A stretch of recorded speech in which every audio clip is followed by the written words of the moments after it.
Assalamualaikum warahmatullahi wabarakatuh. Selamat pagi anak-anakku sekalian. Bagaimana kabar kalian hari ini? Semoga kalian senantiasa sehat dan selalu dalam lindungan Allah Subhanahu wa taala. Oke anakku sekalian, sebelum pembelajaran kali ini dimulai, marilah kita berdoa terlebih dahulu agar ilmu yang kita dapat bermanfaat dan memberikan keberkahan bagi kita semua. Ala hadiniyah wa ala kulli niyatin sholihah. Al-Fatihah. A'udzubillahi minasyaitonir rajim. Bismillahirrahmanirrahim. Alhamdulillahirabbil alamin. Arrahmanir rahim. Maliki yaumiddin. Iyyaka na'budu wa iyyaka nasta'in. Ihdinas siratal mustaqim. Shiratal ladzina an'amta 'alaihim ghairil maghdubi 'alaihim waladdallin. Amin. Raditu billahi rabba wa bil islami dina wa bi Muhammadin nabiyyan wa rasula. Rabbi zidni ilma warzuqni fahma. Amin ya rabbal alamin. Shadaqallahul adzim. Shadaqallahul adzim. Anakku sekalian, marilah kita cek bagaimana semangat kita pada pagi hari ini. Ketika saya bilang bagaimana kabar kalian hari ini, maka kalian harus menjawab alhamdulillah, luar biasa, tetap semangat belajarnya, Allahu Akbar. Kita coba ya. Bagaimana kabar kalian hari ini anak-anak? Alhamdulillah, luar biasa, tetap semangat belajarnya, Allahu Akbar. Oke anak-anak sekalian, pada minggu kemarin kita sudah belajar tentang materi kalimat thayyibah istighfar. Kita ketahui bersama bahwasanya kalimat thayyibah itu kemarin adalah kalimat-kalimat atau perkataan-perkataan yang baik.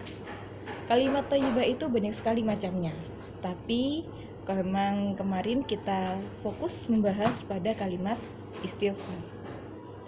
Bunyi bacaan istighfar adalah Astaghfirullahaladzim, yang artinya aku memohon kepada Allah. Kita ketahui bersama bahwasanya kalimat istighfar itu artinya adalah aku memohon ampun kepada Allah yang Maha Agung. Setiap kalimat thayyibah memiliki tempat masing-masing dalam mengucapkannya. Bacaan istighfar diucapkan ketika kita sedang merasakan atau sedang melakukan perbuatan dosa.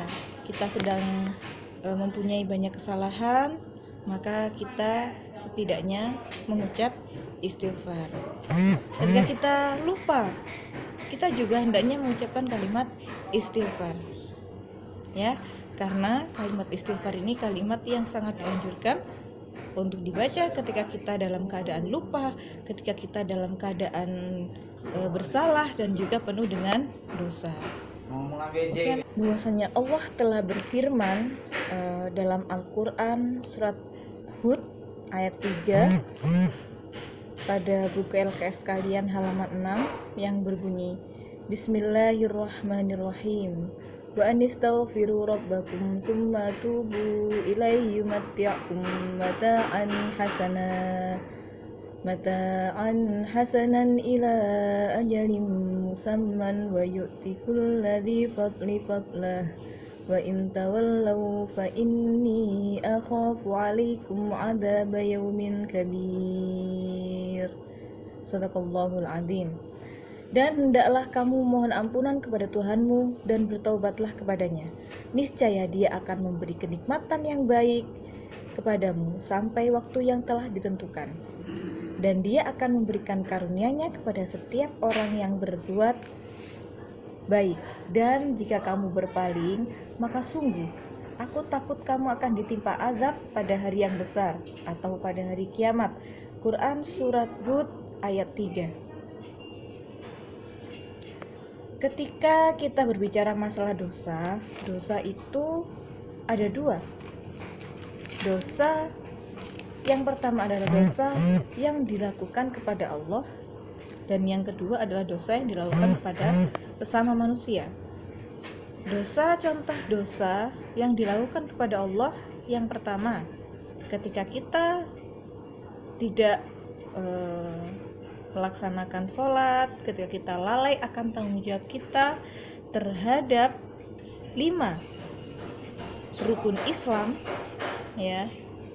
Nah, disitulah letak dosa kepada Allah, dosa yang kita perbuat kepada Allah.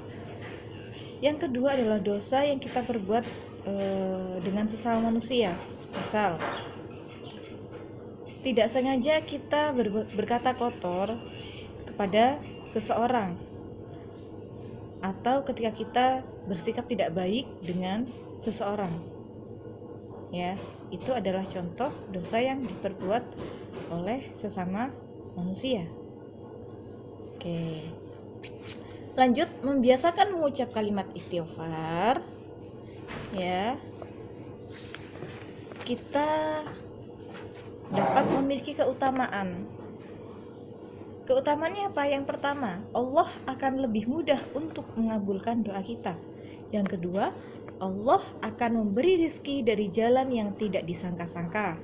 Yang ketiga, dosa-dosa kecil dapat dihapuskan oleh Allah Subhanahu wa Ta'ala. Yang keempat, memperoleh pahala kebaikan dari Allah Subhanahu wa Ta'ala. Oke, anakku sekalian, pada saat membaca istighfar, kita harus disertai dengan sikap yang penuh dengan kerendahan hati dan penyesalan yang sedalam-dalamnya atas kesalahan yang telah kita lakukan. Karena itu adalah bentuk dari kita berserah diri kepada Allah dan juga kita memohon ampun kepadanya. Kita harus memiliki harapan agar dosa kita itu diampuni dan tidak putus asa dalam mengharapkan ampunan Allah meskipun Allah Maha Pengampun. Kita juga harus memiliki rasa takut jikalau Allah tidak mengampuni dosa-dosa kita. Ketika kita bertaubat dengan taubatan nasuha, maka Allah akan senantiasa mengampuni dosa-dosa kita. Dan ketika kita sudah bertaubat dengan taubatan nasuha, maka kita tidak boleh mengulangi lagi perbuatan dosa yang telah kita lakukan. Teman-temanku sekalian, sampai sini dulu pembelajaran kita pada hari ini. Untuk tugas kalian, silahkan kalian buka LKS Akidah Akhlak halaman 11. Halaman 11, Romawi 1 dan Romawi 2. Dikerjakan di buku LKS-nya. Nanti pada hari Sabtu tugas-tugasnya dikumpulkan secara lengkap. Akhirul kalam, assalamualaikum warahmatullahi wabarakatuh.